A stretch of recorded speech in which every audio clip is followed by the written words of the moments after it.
শিলিগুড়ি শহরে বিশেষভাবে সক্ষম মানুষদের জন্য কৃত্রিম অঙ্গ প্রদান শিবিরের আয়োজন করল শিলিগুড়ি পুর নিগম। শুক্রবার শিলিগুড়ির কিরণচন্দ্র ভবনে আয়োজিত এই শিবিরের উদ্বোধন করলেন মেয়র গৌতম দেব। 3 দিন ধরে চলছে এই শিবির। জানা গিয়েছে, শহরে বিশেষভাবে সক্ষম মানুষ মূলত তাদের কৃত্রিম অঙ্গের প্রয়োজন, তাদের জন্যই এই শিবিরের আয়োজন। জয়পুর থেকে আগত একটি সংস্থার সহযোগিতায় আয়োজিত হয় এই শিবির। সেখানে সকলকে বিনামূল্যে কৃত্রিম হাত, পা সহ নানা প্রয়োজনীয় অঙ্গ শরীরে প্রতিস্থাপন করা হয়। প্রায় 500 জনকে কৃত্রিম অঙ্গ প্রদান করা হলো। পাশাপাশি বেশ কয়েকজনকে হুইল চেয়ার সহ নানা সামগ্রী দেওয়া হয়। এদিন মেয়র জানিয়েছেন, এর আগেও সংগঠনের পক্ষ থেকে উত্তরবঙ্গের বিভিন্ন জায়গায় এই ধরনের শিবিরের আয়োজন হয়েছিল। এবার শিলিগুড়ির কিরণচন্দ্র ভবনে শিবিরটি আয়োজন হয়। বিকলাঙ্গ সেবা কেন্দ্র জয়পুর ফুড নামে যারা প্রসিদ্ধ,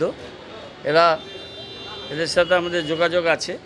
এর আগে আমাদের উত্তরবঙ্গে ফুলবাড়ি, ধূপগুড়ি, আলিপুরদুয়ার, কোচবিহারে এরা এই কাজটা করেছে। আজকে শিলিগুড়িতে করছে। 3 দিন করবে। মিস্টার মেহতা এসছেন, ওনাদের পুরো টিম এসছে জয়পুর থেকে।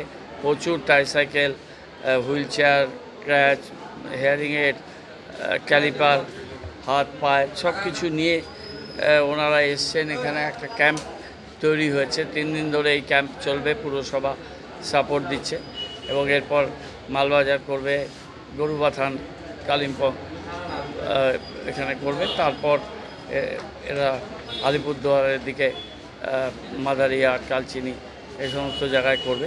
প্রচুর মানুষ দেখতে পাচ্ছেন যে